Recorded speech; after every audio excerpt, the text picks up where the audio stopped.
किसी मित्र ने कुछ सवाल पूछे हैं जिनमें से मुख्य 2 ही सवाल हैं। एक तो सवाल उनका ये है कि क्या हम अपनी मर्ज़ी से पैदा होते हैं? या कि क्योंकि माता-पिता हैं, वो पुरुष और स्त्री आकर्षित होते हैं और मिलते हैं और उससे नया जीवधारी पैदा होता है। हम ऐसे ही पैदा हो गए कि अपनी मर्ज़ी से पैदा हुए? एक सवाल ये है। और दूसरा सवाल उनका है कि क्या किस्मत पहले से लिखी हुई है? तो उन्होंने बताया कि मुझे तो 2-3 बार मैं बहुत मुश्किल से बचा, ऐसी घटनाएँ हुई। तो उन घटनाओं का होना और मेरा बच जाना, क्या वो पहले से लिखा था? और लिखा था तो कौन लिखता है? इतने सारे प्राणी हैं। ये कितने अरब लोग हैं पृथ्वी पे, तो सबकी किस्मत कौन लिखता रहता है? अब ये वही सवाल ऐसे हैं कि कोई ऐसा उत्तर नहीं दे सकता कि ये पक्का इसका प्रमाण है। अपना विश्वास कोई बता सकता है कि भई मेरा क्या, मैं किस बात को मानता हूँ। तो भई मुझे ऐसा लगता है कि जब हम मर जाते हैं, तो जो आत्मा है, कहते हैं उसके साथ फिर दूसरी प्रेज़ेंसेस होती हैं, उनको देवता कह लो या डिवाइन प्रेज़ेंसेस, और वो रिव्यू करती हैं पूरी ज़िंदगी का। तो ये जो एनडी वाले हैं, नियर डेथ एक्सपीरियंस, जो कुछ देर के लिए मर गए थे, वो ही बताते हैं। सबके साथ ये होता है, जितने भी ऐसे सैकड़ों इतिहास में हम देखें तो हज़ारों-हज़ारों केसेज़ होंगे कि जो लोग कुछ देर के लिए मर गए थे, फिर ज़िंदा हुए, तो उस बीच क्या हुआ, तो लाइफ़ का रिव्यू होता है कि पूरी ज़िंदगी आप दोबारा जीते हो। ऐसे नहीं कि ये घटनाएँ हुई, तो घटनाएँ नहीं बल्कि अ, आप दोबारा जीते हो एक्चुअली, सारी ज़िंदगी को दोबारा जीते हो कुछ ही सेकंड्स में, क्योंकि अब तो आप आत्मा हो ना, आत्मा की शक्ति तो अनंत होती है। तो आप सेकंड्स में कई-कई लाइफ़ टाइम्स का अनुभव ले सकते हो। तो जो रिव्यू होता है, उस समय आत्मा को समझ आता है कि मैंने क्यों शरीर धारण किया था पिछले जन्म में, अभी-अभी जो जिया, और क्या-क्या गलती की। भई जन्म क्यों लिया था? जन्म की इसलिए लेते हैं कि जो-जो हमने कर्म किए हैं, अच्छे-बुरे, तो अच्छे कर्मों से हम प्रकाश की ओर बढ़ते जाते हैं, और जो बुरे कर्म हैं, वो एक प्रकार से मैल की तरह चढ़ती रहती है अ, हमारी अ, आत्मा पे। आत्मा तो एकदम उज्ज्वल है, आत्मा का कोई कुछ नहीं बिगाड़ सकता। लेकिन ये खेल है एक प्रकार का कि भई आप जैसे-जैसे कर्म करोगे, वैसा-वैसा लेप, मतलब बुरे कर्मों का लेप चढ़ता जाएगा, जिसको कि हम गड़बड़ संस्कार बोल सकते हैं। तो अब गेम ये है कि इस शरीर में रहते हुए आपको आत्मा का अनुभव लेना है। ये आत्मा की ही अभिव्यक्ति है। जो शरीर है, वो आत्मा की अभिव्यक्ति है। इसके कण-कण में वही है, लेकिन हमें पता नहीं चलता, और इसीलिए जन्म लेते हैं कि इस जन्म में पता करना है, आत्मा का अनुभव लेना है, थ्योरी से नहीं आएगा, वो किताबें पढ़ के नहीं आएगा। धर्म ग्रंथ पढ़ के नहीं आएगा, पढ़ के थोड़ा-सा प्रेरणा मिल सकती है। वो सुन के नहीं आएगा। तो जो हम इस समय कर रहे हैं वो क्या है, हम एक-दूसरे को थोड़ा-सा प्रेरणा दे सकते हैं, तब उस डायरेक्शन में शायद हम काम करें। क्योंकि अगर गड़बड़ संस्कार हैं, तो फिर आत्मा की झलक कैसे मिलेगी? वो संस्कार धोने पड़ेंगे। कैसे धोएँगे? तो वो होगा ध्यान से, कंपैशन से, ग्रैटिट्यूड से, अ, सेवा से। ये जो संत लोग बोलते हैं ना कि ये अच्छे कर्म हैं, वो करके। अच्छा जी, तो अपनी इच्छा से जन्म लेते हैं। कैसे? अब आत्मा को जो कोई मर गया मान लीजिए, उसका रिव्यू हो रहा है।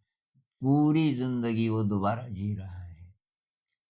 तो उसको साफ पता चल जाता है। उसको मतलब उसकी आत्मा को, अब शरीर तो है नहीं। तो अनंत शक्ति। अब तो कि अब वो आत्मा खुद तय करती है। मान लीजिए मैं बहुत ज़्यादा रईस था, बिलियनेयर था, अब मर गया और मैंने उस पैसे का कोई सदुपयोग नहीं किया। प्रकाश की ओर यात्रा के लिए उसका उपयोग नहीं किया। चाहे मैंने सोशल वर्क किया हो, हॉस्पिटल्स बनाए, कॉलेजेस बनाए, ये किया, वो किया, वो सब इसलिए किया कि मेरा नाम होगा। अपनी आत्मा को उज्ज्वल करने के लिए नहीं किया कुछ, साधना नहीं की। निस्वार्थ भाव से कोई काम नहीं किया। तो वो आत्मा अब अगला जन्म ऐसा चुनना चाहती है जिसमें गरीबी हो। क्योंकि पैसे का तो दुरुपयोग किया, मतलब पैसे के कारण प्रकाश की ओर नहीं बढ़ पाया। तो अब वो देखता है कि कहाँ-कहाँ मैंने गलती की।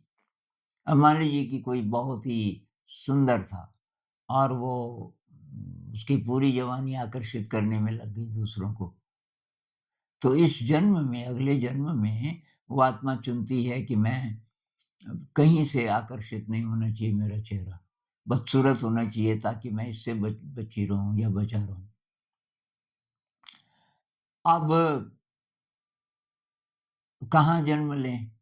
तो जैसी वाइब्रेशन होगी इस आत्मा के पास अब ये मैल भी है ना, आत्मा जब जाती है तो संस्कारों की मैल लेके जाती है वहाँ, और तब वहाँ पता चलता है कि अबे ये संस्कार मतलब गड़बड़ समझ लो, मैल कितनी धुली, कितनी नहीं धुली या और ज़्यादा कर दी इस जन्म में।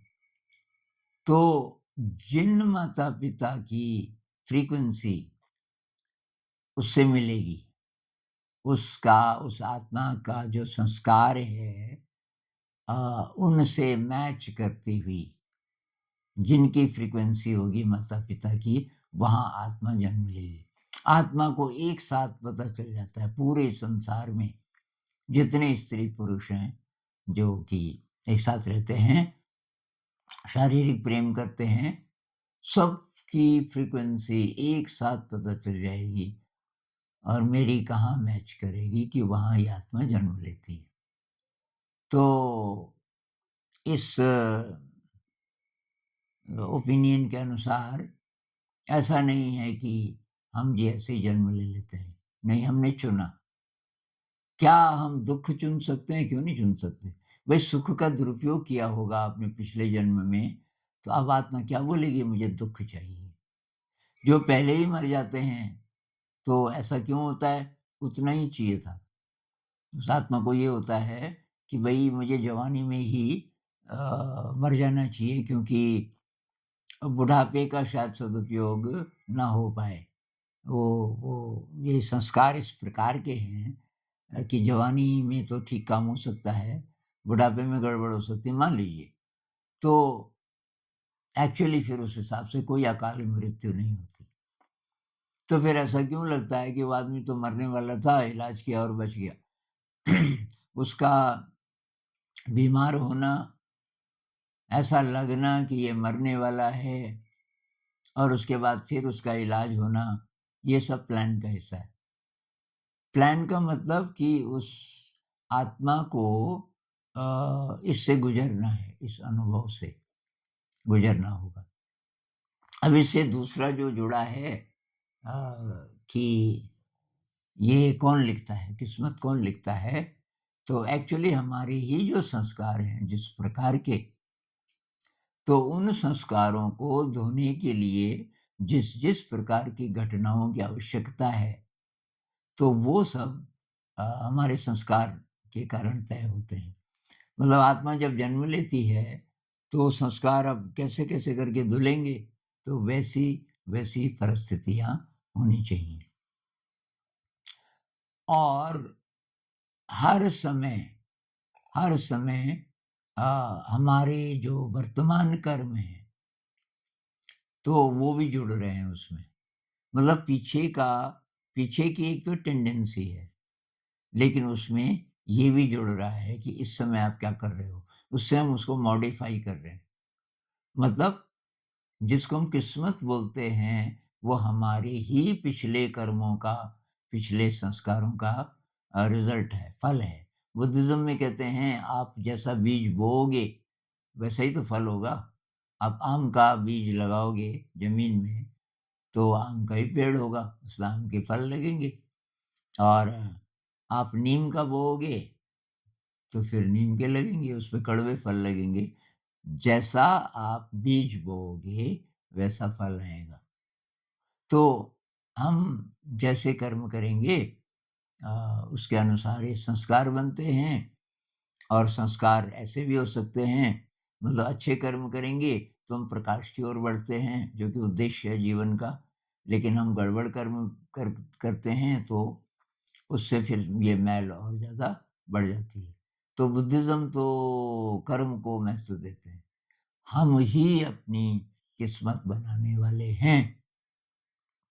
किस्मत कोई और नहीं लिखता, कोई और है भी नहीं। जिसको हम भगवान बोलते हैं, ईश्वर बोलते हैं, अल्लाह बोलते हैं, वो बाहर कहीं नहीं है। ये सब वही है, जिसको अद्वैत में बोलते हैं ना। अद्वैत की फ़िलॉसफ़ी ये है कि 2 नहीं है, आपसे बाहर नहीं है। उसको परमात्मा बोलो, अल्लाह बोलो, ये सारा एक साथ है। कुछ-कुछ साइंटिस्ट बोलने लगे, डेविड बॉम इसको होलो मूवमेंट बोलते हैं। डेविड बॉम कहते हैं कि जो कॉन्शियसनेस है, वो है ये सारा। कॉन्शियसनेस ने अ, अपना कुछ हिस्सा थोड़ा सॉलिड कर दिया, या कुछ सॉलिड हो गया, जो कि ब्रह्मांड बन गया। तो कोई एक एनालॉजी ये भी है कि जो हमारी चेतना है, मतलब जो एकदम विराट चेतना रही होगी इस ब्रह्मांड से पहले, तो कि उसने क्या किया कि अपना कुछ हिस्सा ऐसा बना दिया और उसमें मनुष्य बना दिया। और ये लुका-छिपी का खेल है। मनुष्य को बोला भई इस जीवन में पर्दा डाल दिया। जैसे लुका-छिपी में होता है ना, बोलते हैं कि भई तू आँखें बंद कर, जिसको ढूँढना होता है। अब जो आपका साथी है, वो छुप जाता है। उसको बोलता है तू आँखें बंद कर, 10 गिनती गिन धीरे-धीरे, और अब वो छुप गया। तो इसी तरीके से हमारा जो दिव्य स्वरूप है, वो छुप जाता है। वो दूसरा नहीं है, वो हम ही हैं। हमारा ही दिव्य स्वरूप है, जिसको हम आत्मा बोलें, परमात्मा बोलें, ईश्वर, अल्लाह, कुछ भी बोलें, जिस-जिस तरीके से अलग-अलग कल्चर्स में ये माना गया है, तो वो लुका-छिपी का खेल है। अब हम ढूँढते रहते हैं। फ़र्क ये है कि हम शायद ये भी भूल जाते हैं कि क्या ढूँढ रहे हैं। और फिर देखते हैं दुनिया को, और वो जिधर-जिधर जा रही है, उधर-उधर हम जाने लगते हैं कि ज़िंदगी ये स्ट्रगल है, ज़िंदगी का रास्ता काँटों से भरा है, क्योंकि और लोग बोलते हैं, दुखी लोग, तो हम भी बस वही मानने लग जाते हैं कि ज़िंदगी बहुत हार्ड है, ये है, वो है। एग्ज़ाम पास नहीं होगा तो क्या होगा? रिलेटिव्स क्या कहेंगे? माता-पिता क्या कहेंगे? कितना पैसा खर्च हो गया? लेकिन दूसरे दृष्टिकोण से देखें, तो ये सब तो रिलेवेंट है ही नहीं, जो आप कर रहे हो। आपको तो प्रकाश की ओर जाना चाहिए था ना, वो तो आप पता ही नहीं कर रहे हो कि कैसे जाना है। तो जो प्रकाश की ओर जाते हैं, ये अलग सवाल है, तो वो क्या कॉम्पिटिटिव एग्ज़ाम नहीं देते? दे सकते हैं, लेकिन अंदर से उनको मालूम है कि ये सब नाटक है, खेल लेते हैं, क्योंकि किस-किस को समझाएँ। तो किस्मत भाई हम ही बनाते हैं अपनी। हमने चूज़ किया ये कैसे मान लें कुछ लोग कहते हैं। भई जन्म से ही कोई हैंडीकैप्ड है, जन्म से ही शरीर के पूरे अंग नहीं हैं, कोई-कोई ऐसे पैदा होते हैं। उसने खुद चुना? बिल्कुल खुद चुना। क्योंकि उससे जो दुःख होगा, तकलीफ़ होगी वही चाहिए थी इवोल्यूशन के लिए। भई पर्पज़ ये थोड़ी है कि सुंदर शरीर हो और हम अ, सारे जितने भोग-विलास हैं, इनका भी आस्वादन करें और आराम से रहें, हमारे पास खूब पैसा हो, ये सब हो भी जाएगा, इसका प्रकाश की यात्रा से सीधा संबंध तो है ही नहीं। अब मरते समय पता चला यार किस चक्कर में रहे। कइयों को कि मरते समय अक्ल आ जाती है। मरते समय कुछ दिव्य शक्तियाँ आपके अंदर जाग जाती हैं अपने आप, मौत से कुछ समय पहले। उस समय की ख़्याल आता है, वेस्ट कर दिया, कहाँ-कहाँ भागते रहे, किस-किस चीज़ के पीछे। तो अब क्या करना, अब तो देर हो गई अब। तो जो होगा वो होगा, अब अगला जन्म होगा। तो लेकिन ये कैसे पता चले कि मैं क्यों पैदा हुआ? असली सवाल ये है कि हम अपनी इच्छा से पैदा हुए कि नहीं हुए, ये भी इम्पोर्टेंट नहीं है। पैदा तो हो गए ना आप जैसे भी हैं, जो भी माता-पिता हैं वही हैं। बात ये है कि अब मैं क्या करूँ? और आप जवान हैं चाहे बूढ़े हो गए, कोई भी उम्र है, कोई भी कंडीशन है शरीर की, बहुत ज़्यादा बीमार हैं, हैंडीकैप्ड हैं, आपके हाथ-पैर नहीं हैं, कुछ ऐसे भी लोग होते हैं। असाध्य बीमारी है, लेकिन आपको अक्ल आ गई। अक्ल आ गई तो अब आप जितने दिन बचे हैं ज़िंदगी के या जितने साल बचे हैं, अब आप प्रकाश की ओर जाने की कोशिश करोगे और ढूँढोगे, कैसे जाना है? क्या ध्यान से? तो आप ट्राई करोगे। ध्यान से या साधना से ये जो भक्ति है कि उससे और कि अच्छे कर्म करके अच्छे कर्म क्या होते हैं? धीरे-धीरे छानबीन करेंगे, उसका अभ्यास करेंगे तो पता चलेगा कि भई ये जो दीन दुखी लोग हैं, उनके लिए हम कुछ करें। जो दुःख में हैं, जो कष्ट में हैं, उनके लिए कुछ करने से हमें ज़रा अच्छा लगता है। ये जो अच्छा लगना है अंदर से, आपके कर्म से, आपके कुछ करने से, आपके अंदर अच्छी फीलिंग आए, तो किस-किस चीज़ से आती है? अंत में आप वहीं पहुँचोगे, जहाँ संत लोग बोलते हैं ना कि सेवा का काम, निस्वार्थ सेवा, ग्रैटिट्यूड, ह्यूमिलिटी, हिंसा नहीं करना, प्रेम को फैलाओ, कंपैशन, फिर क्रिएटिविटी, ये ध्यान साधना, ये सब हैं जिससे कि ये मैल धीरे-धीरे धुलनी शुरू होगी। तो ऐसा नहीं है कि हम ये करें या वो करें, कुछ फ़र्क नहीं पड़ता, किस्मत तो पहले से लिखी है। एक-एक क्षण हम जो काम करते हैं, मन से, वाणी से, मनसा वाचा कर्मणा बोलते हैं ना, मन में जो सोचते हैं वो भी कर्म है। एक-एक विचार प्रभावित करता है हमारे पूरे शरीर को। तो मन ही मन में भी हम अच्छा सोच रहे हैं किसी के लिए, अच्छी भावना, यार मैं कुछ करूँगा उसके लिए, ये भी कर्म है। चाहे आप नहीं भी कर पाए पर आपने आपका जो इंटेंशन है, वो है, पहला कर्म वो है। सूक्ष्म कर्म कह लो इंटेंशन। इंटेंशन अच्छा है, आप नहीं भी कर पाए तो क्या करना नहीं कर पाए, करना चाहते थे, तो मन से जो भी हम सोचते हैं, विचार करते हैं, फ़ील करते हैं अंदर ही अंदर, वो भी कर्म है। वाचा जो बोलते हैं, वो भी कर्म है। बोलते हैं अ, पूरे सच्चे मन से कोई बात अच्छी बोलते हैं, तो वो भी कर्म है और जो करते हैं वो तो है ही। तो अब ये हमने मान लीजिए आप मान लो मेरी बात, इससे काम नहीं बनेगा। वो तो खुद ही आपको एक्सपेरिमेंट करने पड़ेंगे अपनी ज़िंदगी में। तो बातें सुन लो, पढ़ लो, जहाँ-जहाँ आपको ठीक लगता है, लेकिन उसको ज़िंदगी में उतारो, उतार के देखो कौन-सी बात सही है और कौन-सी बात आपके लिए सही नहीं है। तो फिलहाल इतनी ही बात करेंगे।